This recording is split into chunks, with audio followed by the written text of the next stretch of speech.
Today on Diablo's House of Hell, we're going to show you how to make an old outdated fireplace look awesome.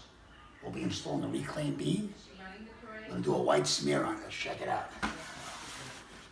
A little white sanded mortar.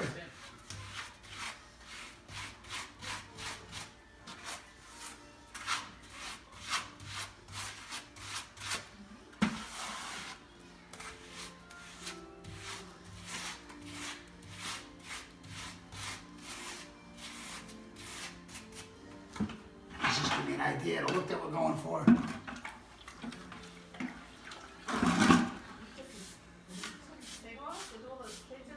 Well, they told the kids that it would only be the fake one because the real one can't be. You get the idea. This, a nice reclaimed beam, it's gonna look sick. Stay tuned. All right, we're wrapping up. As you can see, we're cleaning up. Check out the look that we achieved within just 2 hours with a couple of bags of white mortar.